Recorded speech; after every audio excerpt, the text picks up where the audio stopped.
Next, beware of the telephone and all other systems of communication, especially the telephone at home and systems of communication at home. And here's one of the best lines I've got for you for the weekend. Let all communication systems serve you, but don't let them intrude. When it comes time to have dinner with your family, you shut off all systems, unless the ones that can take messages silently. Don't let the phone ring. Don't let anybody intrude, come through the front door nor the back door, nor through the telephone or any other device. So you can't reach John and his family when he's having dinner. The President of the United States couldn't get through. If you develop that kind of a reputation, father, mother, when we have dinner, when we're visiting and have this time with our family, nothing intrudes. So don't let these clever little devices keep intruding. You've got to have a place that's sacrosanct, it's valuable. You don't let anything in for that period of time. Okay. Isn't that good advice? Excellent advice. Here's the next one. Read all the books. You know, I've only got a few notes here on time management, but if you've got some particular challenges, you run a big organization, a big corporation, you've got some challenges, there's plenty of books. Now, here's what's next. Just be more alert to the things that might be stealing your time. Here's why. Time is like capital. You can't let someone steal your seed corn. You can't let someone steal your capital. And you can't let someone steal your time. You must designate your time. And some of the time that you designate, you must not let anyone steal. Casual time, you might let someone intrude and steal a little bit and take a little bit, but not serious time. Key.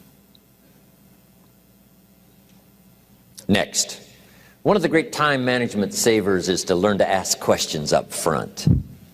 Sometimes you talk to somebody for an hour, and then you ask questions and find out if you would have asked those questions up front, you could have saved yourself an hour. Asking questions up front helps you to get to the problem now. But if you just launch into some discourse, you might waste 30 minutes, waste an hour, when here's what you should have been talking about. After you finished an hour, you say, John, what's really the problem? He said, well, it's something personal. See, that's what you should have been talking about this whole hour. Key. Next, learn to think on paper. Now we're going to take a break. Some ways to think on paper. One, we've covered one. Solving problems. Take it out of your head and put it on paper. Another one is setting goals. Making these lists we've already started. Here's another good way to think on paper. It's a projects book. Each person you're working with and each project you're working on, get a loose leaf binder and a tab and some pieces of paper behind the tab and do a little continual summary of how it's going between you and that person and between you and that project. I call it a projects book. It is so useful to me. But what's going on between you and this person? When you last got together, what did you talk about? And you got a few notes there. Here's what we talked about the last time we got together. Now when you get together again, you can review that so you'll know better what to talk about. When the president gets ready to travel and he's going to meet some important people, guess what they bring him? All these briefing books. Right? The last time you were with Khrushchev, Kennedy is informed. Here's what he said and here's what you said. Kennedy said, oh, that's valuable. I need to remember that. If a person is important, it's worth a little running account. You might even have a projects book for your children. Here's what's happening between me and my child. We've talked about this, and we've talked about this, and we've talked about this. Next, a day timer. Keeping track of all of your appointments. You know, mine is all filled with, when to catch an airplane and when to do a seminar and when to sit down and have a conference, all the rest. Next is a game plan. If you've got a house and the insurance is going to come due and some other things are going to come due, you just put it on a spreadsheet and make sure it's taken care of. Key phrase, take things out of your head and put them on paper. And the key is to just experiment with different ways that helps you to do that. Now here's the last one, thinking on paper, and that's to keep a journal. One of the things I'm known for around the world, have been now for 39, 40 years, is keeping a journal. Now my journal is not it's not necessarily it's not like a diary. It might be part diary. I'm flying over Ireland and I write down a few little things that impress me. Today I met this person. Wow, what an extraordinary event. Today I conducted this seminar in Rome. 1,000 people stood up and sang for me. I've got a little bit of a diary in there. But here's what primarily your journal is for: collecting good ideas. A journal is to collect good ideas on your health, good ideas for your business, good ideas for your future, good ideas for time management. Because I used to take notes on pieces of paper and torn off corners and backs of old envelopes and restaurant placemats. And I threw all this stuff in a drawer. It did not serve me well. I finally learned to get a bound copy, right? And just keep a journal, right? If I was here, I had my journal, I'd be taking notes, right? These 2 days in my journal. Now, if you're caught without your journal, you just take the notes. When you get back home, you put those notes in your journal, throw the paper away. Because we don't usually go through paper to review. But see, my journals now make up a significant part of my own library.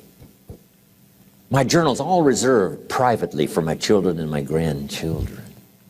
Can you imagine what I've collected over the years? It's unbelievable.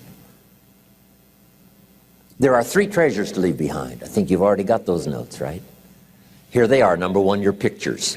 Don't leave the event unrecorded. It takes only a fraction of a second to say, here's who I was with.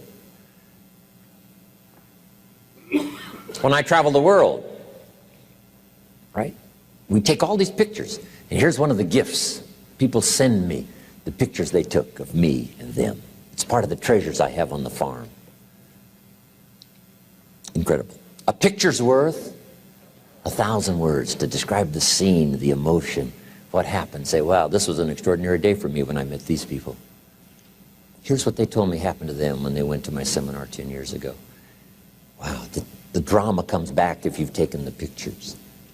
It's one of the treasures to leave behind when you go. Remember the old photographs that we have now of, 100 years ago, 70, 80 years ago, just a few photographs?